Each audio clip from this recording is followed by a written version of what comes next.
left forepart laid out, drape the lining over it. I want to see that the lining covers the inlay at the side seam here. That is covering their armhole here and around the armhole there. We also then want to make sure that we've got enough length at the shoulder here for the shoulder pleat. Draw that up and then make sure we've enough along the hem, which we seem to have. So that's the lining laid in position. And we're going to mark now the width of our facing. So we want our facing to just sit behind our embreuse pocket right there, about a ½ inch behind it. So that'll give you an idea for the width coming down. You can kind of lay it and fold it there like that and let it finish where it wants to, and then just mark a couple of points along it.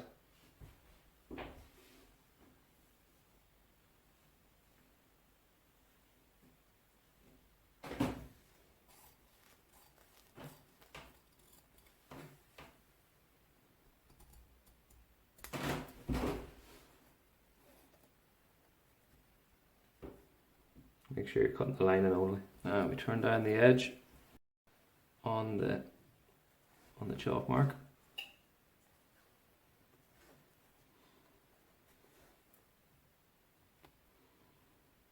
Make sure you get a little bit of fullness going that way. To complete the lining of the forepart, we lay the forepart down flat, we break the waist through the front, so we get a line flat through the side seam. Now we're going to trim the lining around, so we're going to start at the front here and we're going to trim the lining off to about 1 inch long across the hem like that, and then about a ½ inch away from the inlay here, about 3/4 of an inch underneath. And there you have it. That's the lining of the forepart. So we start the back laid out here is pressed. Before we start lining it, we want to put on some bias tapes at our bend here, and the bias tape is actually going to help the back curl in, so it'll stop it from flicking out when it's being worn.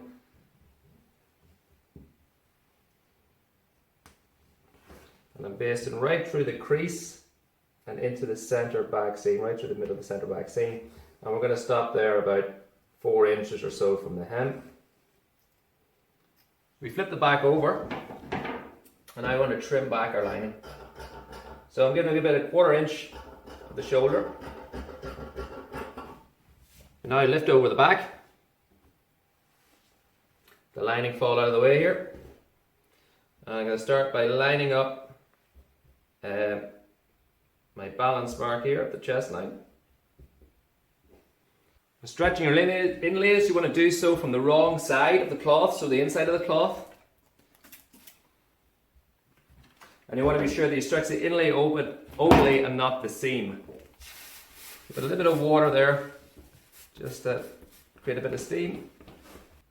So pick up a fibre, and then I come about 3/8 into the inlay, and I come down about 1 1/4 inches below it. Pick up another fibre and continue my blanket stitch down. So we don't need, you know, 1,000,000 stitches here. It's just a couple just going to hold this back. So a stitch every 1 1/4 inches, 1.5 inches should be sufficient. Now we take some water, put it into the seam, making sure not to get it on our linings. And then we can press it open like that.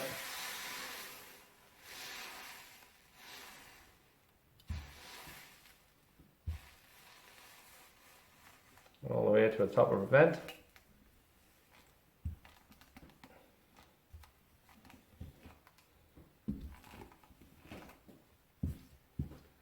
And now we fold the lining back along the edge of the vent with about 1/8 of cloth showing.